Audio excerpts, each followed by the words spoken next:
গোহাইগাঁৱৰ শিমলতাপু মাকতাইগাঁও সংযোগী পথৰ দুৰৱস্থাই জিয়াটো ভুগাইছে সাধাৰণ পথচাৰীক।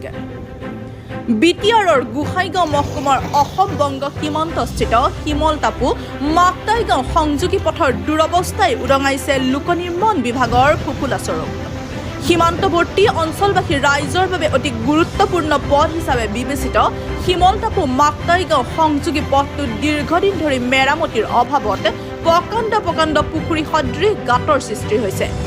উক্ত পথটোৰে প্ৰতিদিনে শ ডাম্পাৰ অহা যোৱা কৰাত এক প্ৰকাৰে মৰণ ফান্দত পৰিণত হৈছে পথছোৱা।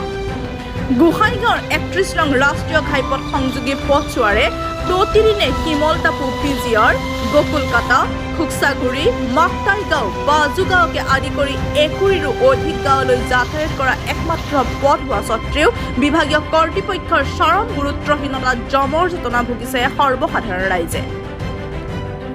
পথছোৱাৰে যাতায়াত কৰাৰ সময়ত প্ৰায় সংঘটিত হৈ আহিছে দুৰ্ঘটনা। ইয়াৰ উপৰিও বেলি মাৰ যোৱাৰ পিছতে পথচাৰীৰ বাবে বিপদজনক হৈ পৰিছে যাতায়াত।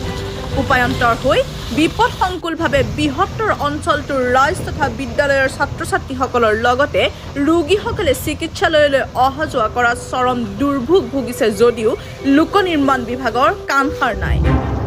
এক প্ৰকাৰে চৰকাৰী বঞ্চনাৰ বলি হৈ অঞ্চলবাসীৰ ৰাইজে লাহে লাহে চৰকাৰৰ ওপৰতো আস্থা হেৰুৱাইছে।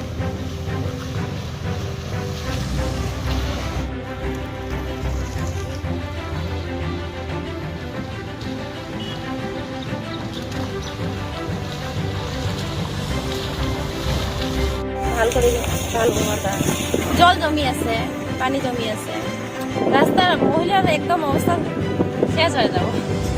রাস্তাটাও ভাঙি একেবারে পুকুরির নিচিনা হয়েছে। মাছ ছাড়ি দিলে তাত বহিব পাৰিম এনেকা অৱস্থা হৈছে। স্কুলত ল'ৰা ছোৱালী ল'ব পৰা নাই, ভালদৰে যাব পৰা নাই, ৰিক্স হৈ আছে। ৰাস্তাটা বেশি ভালো না। বৰ্তমান কেনেকুৱা কৰি অহা যোৱা কৰে? কোনো ৰকম যাওয়া যায়, কষ্ট হয় আৰ কি। কি হৈ আছে ৰাস্তাটো বৰ্তমান? ৰাস্তাটা খাল হয়ে আছে, কেনেকুৱা খাল? বড় বড় খাল হয়েছে। আচ্ছা, বৰষুণ হলে কি হয়?